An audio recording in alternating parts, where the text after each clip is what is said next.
She walked into a house where 17 people had fled before her. 3 6-year-old boys greeted her with screams of, "We don't want you. We want our mommy." Quote. But instead of being afraid, she pulled out a cookie and said, "I'm not here to replace you. I'm here to stay." Quote. Comment below where you're watching this story from, because sometimes a broken heart can only be mended by someone who knows what it's like to lose everything. Emily Thompson paused at the threshold of her Lakewood mansion, nestled in the green hills of suburban Seattle. Her gaze slid across the once immaculate living room, which now resembled a battlefield. The walls, covered in snow-white plaster, were smeared with bright spots of paint, red, blue, yellow, as if children were trying to recreate a rainbow. An antique handmade sofa lay upside down, and feathers from the torn pillows slowly swirled in the air, settling on the marble floor. In the center of the chaos stood 3 6-year-old boys, triplets with wild blonde hair and blue eyes full of tears and defiance. "We don't love you," shouted the eldest, Lucas, throwing a plastic airplane at Emily's feet. "We don't need another nanny, we need mama." His brothers, Finn and Owen, stood behind them like little soldiers ready to defend their fortress, their faces smeared with dirt and paint, a mixture of anger and pain. They had sent away 17 nannies in the last 6 months, and Emily was likely to be the 18th. But she didn't see these children as wreckers. She saw 3 little boys drowning in grief and fear, desperate to protect their broken hearts. "I know how much you miss your mama," Emily said quietly, stepping carefully over the wreckage of toys. Her voice was soft but firm, like someone who knew what she was talking about. "I'm not going to replace her. I'm here to help you because I know what it's like to have your whole world fall apart." The boys froze, stunned by her words. None of their previous nannies had spoken to them like this. Lucas narrowed his eyes, his gaze full of suspicion. "You don't know anything about us," he said, but there was no longer the same certainty in his voice. Emily knelt down so she was level with their eyes, her fair skin slightly flushed with nervousness, and her dark blonde hair, pulled back into a neat bun, was a little disheveled. "You're right, Lucas. I don't know everything about you yet, but I know you're scared, and I know you're angry. And I know what you're thinking. If you're rude enough, I'll leave like everyone else." The triplets looked at each other, clearly not expecting that answer. Finn, who was holding the train set, put it down. Emily smiled, her brown eyes warm. "But here's the thing," she continued. "I'm not going anywhere, and by the end of this day, I'm going to show you something that will change everything." "What?" Lucas asked, still wary but slightly curious. Emily stood up, brushing the feathers off her plain blue dress. "I'm going to show you that it's okay to let someone new take care of you, even if your heart is broken." At that moment, heavy footsteps sounded in the hallway, and the boys' faces went pale with fear. "He's coming," Owen whispered. "Daddy's going to be furious about this mess." But what happened next surprised everyone in the house, including the man who had spent the last 6 months thinking his sons were out of control. 6 months ago, Edward Kingsley sat in his corner office on the 50th floor of a skyscraper in downtown Seattle. His blonde hair was combed neatly back, and his gray eyes, usually sharp and alert, were now looking at the phone with weariness. The phone was ringing for the 3rd time that morning, and Edward knew it was either his assistant with another problem with the nanny, or the boys' school with another incident report. He was right. It was both. "Mr. Kingsley," his assistant Rebecca Lawson's voice was tense when he finally answered, "I have bad news and worse." Edward rubbed his hands, feeling the familiar headache starting. First, the bad.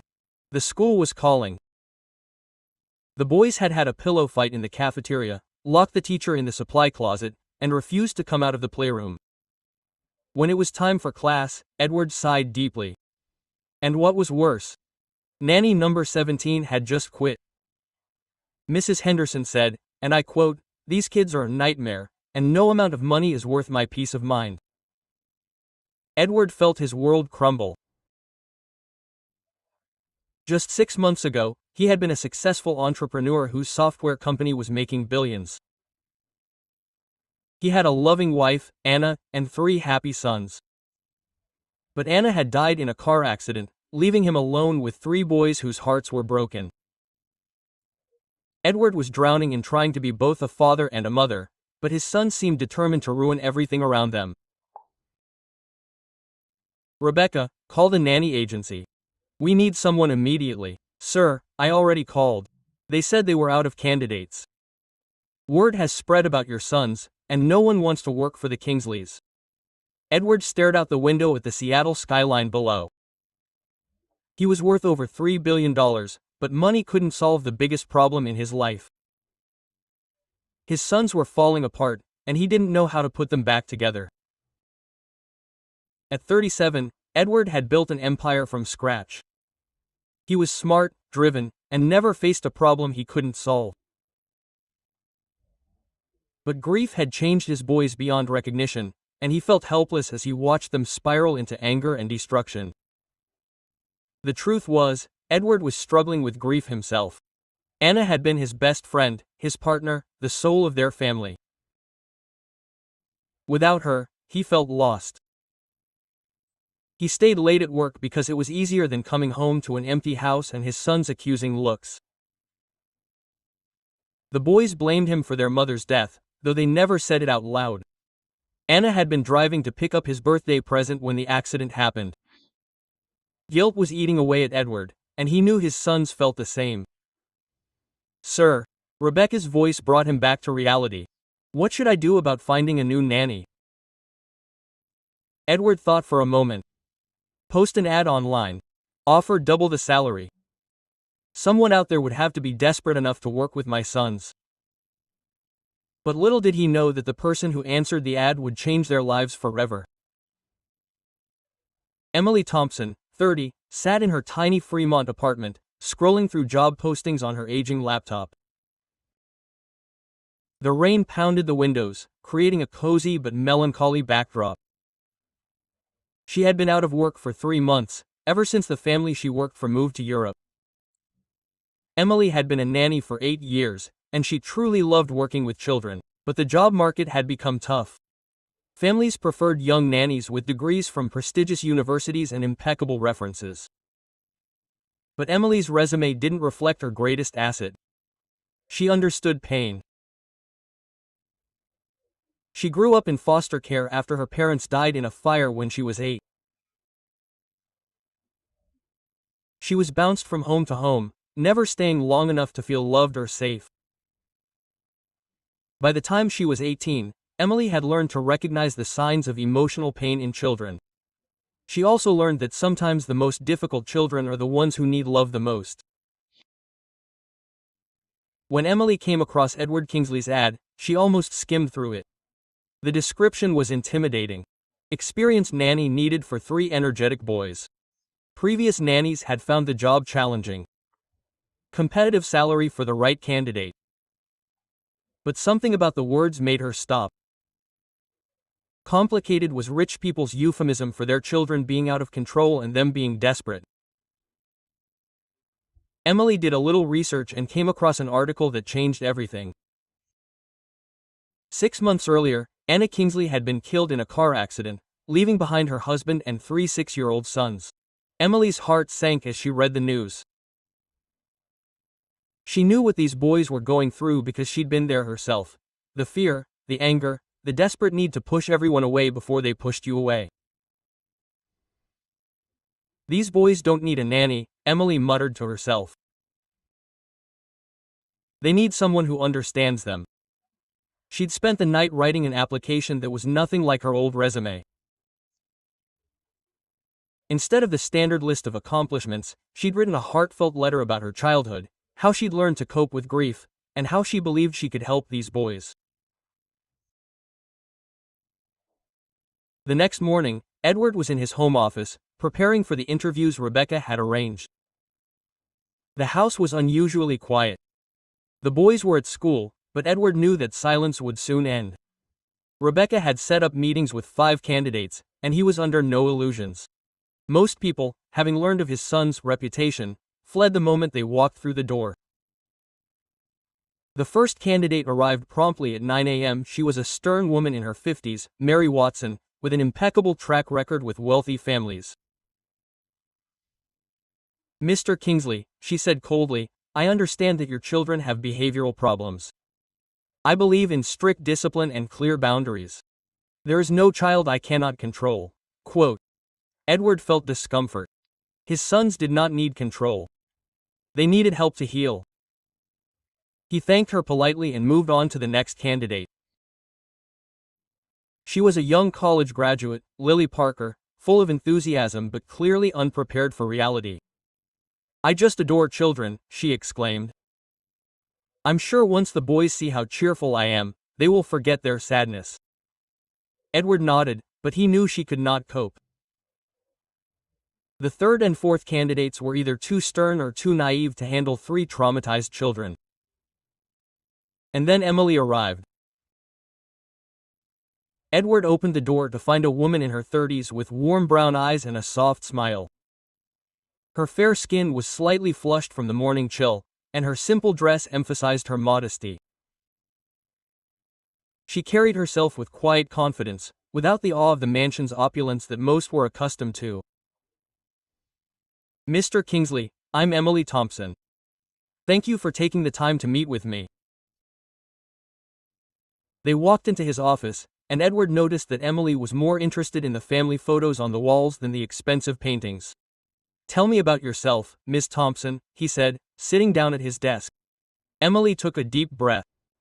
"Mr. Kingsley, I don't have a degree in child development or any certifications in early education. I do have 8 years of experience working with children and a childhood that has taught me what it's like to have your world come crashing down on you." Edward raised his eyebrows. "What do you mean?" "My parents died when I was 8. I grew up in foster homes, moving from house to house. I know what it's like to be afraid that everyone you love will leave you. I know what it's like to push people away because it hurts less than being abandoned." Emily leaned forward a little. "Mr. Kingsley, I read about your loss, and my heart breaks for you and your sons. Your boys are not bad, they are grieving. And grief in children often looks like anger and disobedience." Edward felt a surge of hope in him that he had not felt for months. "The previous nannies said my sons were unruly," he said. "That's because they were trying to control them, not understand them," Emily said gently. "Your sons are not trying to be difficult, they are trying to survive." For the first time since Anne's death, Edward felt that someone truly understood what his family was going through. Miss Thompson must warn him. "My sons have had 17 nannies in 6 months. They can be destructive." Emily smiled. "Mr. Kingsley, I have worked with children who break everything they can because they feel broken. Destruction is just pain that has nowhere to go." Edward looked at this amazing woman who saw his sons as people, not problems. "When can you start?" he asked. The next morning, Emily arrived at the Lakewood mansion at 7 a.m. with a thermos of coffee and a bag of homemade cookies. She knew first impressions were important, especially with children who had been through trauma. Edward met her at the door, looking exhausted. His fair skin seemed paler than usual, and there were dark circles under his eyes. "The boys are still asleep, but they will be awake soon," he said. "Are you sure you are ready for this?" Emily handed him the thermos. She thought, "You might need some coffee. And Mr. Kingsley, I want you to know that no matter what happens today, I will not give up." Edward was touched by her gesture, the last time someone cared for him. "Thank you, Miss Thompson, that is very kind of you. Please call me Emily." At exactly 7:30 a.m., the house was filled with the sound of stomping feet, screams, and something breaking. "They're awake," Edward grimaced. Emily followed the noise into the kitchen, where she found 3 identical boys with tousled blonde hair and bright blue eyes.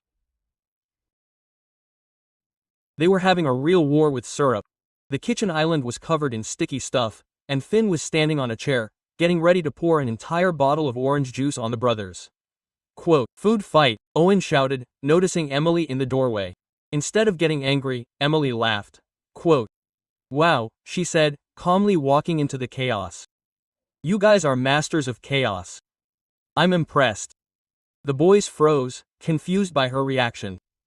"You're not going to yell at us?" Finn asked, still holding the bottle. "Why would I yell? This looked like it was fun. Although I guess you're all sticky now." She sat down at the table, as if sticky floors and syrup-covered children were something ordinary. "I'm Emily, and I brought cookies, but I guess you're too full of syrup to want them."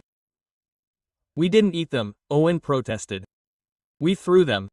"Oh, I see, that's more fun than eating them. What's your name?" Lucas, clearly the leader, crossed his arms. "I'm Lucas. This is Finn. And this is Owen. And we don't like babysitters." "That's okay," Emily replied cheerfully. "I'm not really a babysitter." "Then who are you?" Finn asked, his voice curious. "I'm a friend who can bake delicious cookies and tell amazing bedtime stories." Quote. Owen, the youngest, perked up. "What kind of stories?" "All kinds. About brave knights, magical animals, and children who go on amazing adventures." The boys were clearly interested, but Lucas was in no hurry to give up. "We don't need friends," he said firmly. "Friends leave." Emily felt her heart squeeze at the pain in his voice. "You're right, Lucas. Sometimes friends leave. Sometimes the people we love leave, even if they don't want to." The boys fell silent, and Emily noticed tears in their eyes. "But you know what I learned?" she continued softly. "Just because someone left doesn't mean they didn't love you. And it doesn't mean everyone else will leave too." Quote. "Our mother left," Owen whispered. His voice trembled. "I know, honey, and it probably hurts so much that it feels like your chest is going to burst." Quote. All three nodded, tears streaming down their cheeks. "Can I tell you a secret?" Emily asked quietly. They nodded again. "I lost my mom and dad when I was just a little older than you. For a long time, I was so angry and scared that I pushed everyone away. I thought if I was rude enough, people would leave before I got attached. And it worked?" Quote. Lucas asked quietly. "For a while, but I was so lonely and I missed so many wonderful people because I was afraid to let them care about me." Emily pulled out a bag of cookies from her bag. "They are chocolate chip cookies. My mom loved them. I bake them when I miss her." She put the bag on the table. "You don't have to eat them and you don't have to love me. But I will be here every day. You will be good or bad, happy or sad, because those who care about you stay." The kitchen fell silent, broken only by soft sobs. Aries took a timid step towards the table. Quote. "Can I try the cookies?" he asked. "Of course, honey." Owen took a bite, and his eyes lit up. "Delicious." Lucas and Finn exchanged glances and slowly approached the table. Edward watched from the doorway, amazed. In 20 minutes, this woman had done what 17 previous nannies had failed to do in months. She had found a way to talk to his sons. But their peaceful morning was interrupted by the ringing of the phone. Edward glanced at the screen and went pale. It was his lawyer, Marcus Blake, who only called when there was a serious problem. Quote. "Eward, we're in trouble," Marcus said without preamble. "The Seattle News is doing a story on your family. Someone leaked information about the nannies, and they're making you out to be a father who can't handle the kids." Edward felt his stomach clench. What exactly were they saying? The headline: Billionaires' kids kick out 17 nannies. The Kingsley triplets are out of control. They interviewed 3 former nannies who called the boys dangerous and emotionally unstable. Edward glanced at the kitchen, where Emily was sitting with the boys, laughing at Owen's joke. For the first time in months, his children looked happy. "Marcus, can we stop this story?" "I'm trying, but it's going to be difficult. And they mentioned that you hired a new nanny yesterday. They'll probably target her." Edward's skin went cold. If the media ruined Emily's reputation, she might go like the others, and his sons would be left with broken hearts all over again. Quote, I have to warn her, he said, ending the call. But when he returned to the kitchen, he froze. Emily was sitting on the floor with the boys, building a tower of wooden blocks together. The boys were cooperating, passing blocks back and forth, helping. Quote, Look, Daddy. Owen cried. We're building a castle for Mommy. Emily said, Mommy is watching us from heaven, and we want to make something beautiful for her. Edward felt tears welling up in his eyes. It was the first time his sons had mentioned Anna without anger. Quote, It's a beautiful castle, boys, he said. His voice was shaking with emotion, but Lucas looked at his father with concern. Quote, Daddy, you look sad. Emily will go away like everyone else. Edward glanced at Emily, who was looking at him with concern. He knew he should tell her about the plot, but he was afraid she would run away to protect herself. Quote, Boys, Emily said softly, keep building the castle, and I'll talk to your daddy. They retreated to the living room and Edward took a deep breath. Emily, I have to tell you something. The Seattle News is going to run a story about my family tonight. They're going to make my sons look like monsters and they're probably going to investigate you. Emily listened in silence as he explained the damage this would do to her reputation. I'll understand if you want to leave, he said sadly. You've done more for my boys in one day than anyone has done in 6 months. Emily considered. Mr. Kingsley, can I ask a question? Of course. Do you think your sons are monsters? Edward was stunned. Of course not. They are grieving children who have lost their mother. Then why does it matter what strangers say on television? Edward looked at her, at a loss for words. Will it affect their futures, their schools, their friends, their opportunities, or will it show them that the people who love them will stick around no matter what? Emily countered softly.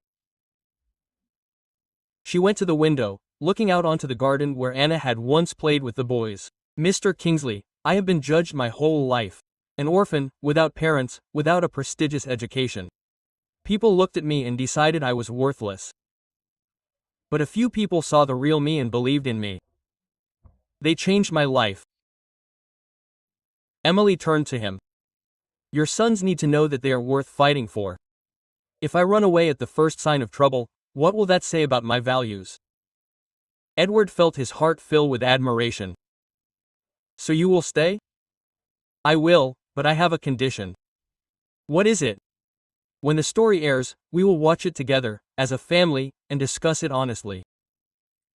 Edward nodded, although he was worried about how the boys would react to being labeled as problem children on television. The rest of the day was magical. Emily seemed to intuitively understand what each boy needed. When Finn was upset about losing his favorite car, she didn't distract him or try to stop him from crying. She sat next to him, stroked his back, and told him it was okay to be sad. When Owen was startled by the loud sound of a truck during a walk, reminding him of the accident, Emily held him in her arms, humming a soft song until he calmed down. And when Lucas deliberately spilled paint on her dress, she just smiled. It seemed like we were both artists now. Shouldn't we draw something together? By evening, the boys followed Emily around like devoted puppies. They helped her make dinner, set the table, and even put away the toys without being reminded. Edward looked at them in amazement. They were the same children, but the anger and fear that had burned through them for months were beginning to recede. Quote, Emily, Lucas said at dinner, will you read us a bedtime story? Sure, honey. What kind of story would you like? The one about a mom who went to heaven but still loves her boys, Owen said quietly. Emily brushed away a tear, but smiled. Quote, I know the perfect story. At 8 p.m., the family gathered in the living room to watch the news. Edward held his breath as the news began. At 8 o'clock tonight, the children of billionaire Edward Kingsley fired 17 nannies in 6 months. Former employees have called the Kingsley triplets dangerous, emotionally unstable, and impossible to manage. The boys stared at the screen, where their pictures flashed with the caption, Troubled Children and Behavioral Problems. Dad, Finn whispered. Why are they saying nasty things about us? The first former nanny came on the screen. These kids are completely out of control, she declared. They broke things, disobeyed, and seemed to enjoy torturing adults. Lucas's face crumpled. Are we really that bad, Dad? Before Edward could answer, Emily spoke up. Guys, do you know what I see when I look at you? The triplets shook their heads. I see three brave boys who love their mom so much that they would fight the world to protect her memory. I see smart kids who test new people to make sure they can be trusted.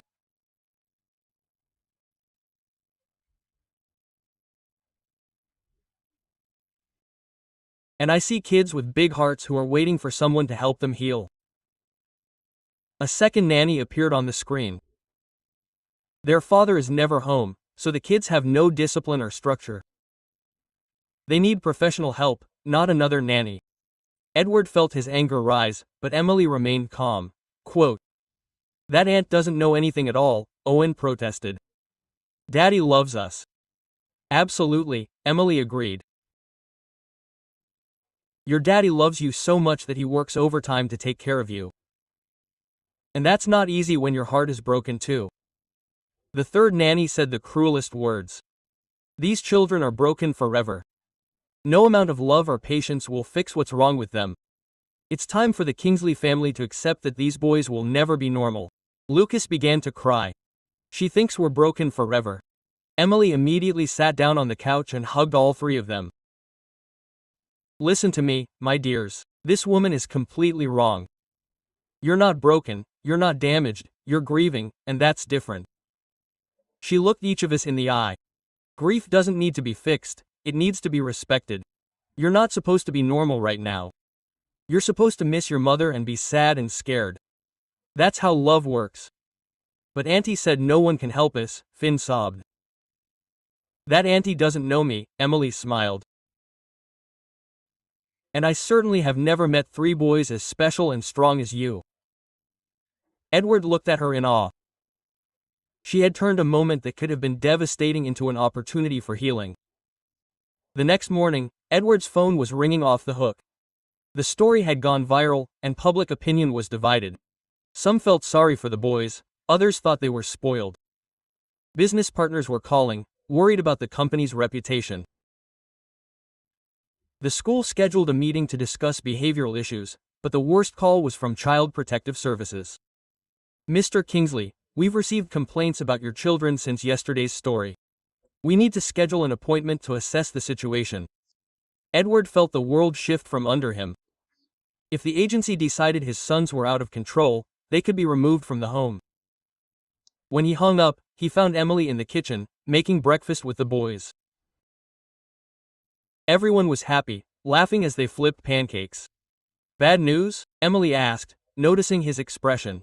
Quote, Child Protective Services wants to run an investigation. People are calling my boys dangerous because of that story. The boys stopped laughing and looked at him with fear. They're going to take us away, Dad, Owen asked, his voice shaking.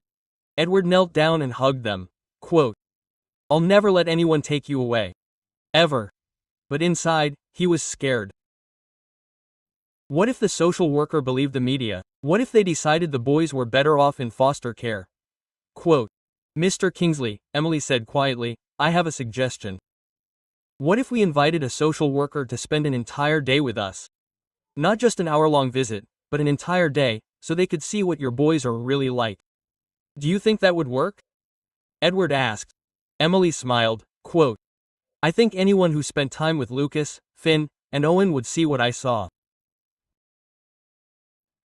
Three wonderful children who just needed love and patience. 3 days later, Mrs. Carter from Child Protective Services arrived at the mansion. A stern-faced woman in her 50s, she clearly expected to find chaos. Instead, she found three boys helping Emily bake cookies for the employees of Edward's office. Good morning, Mrs. Carter, Emily said warmly.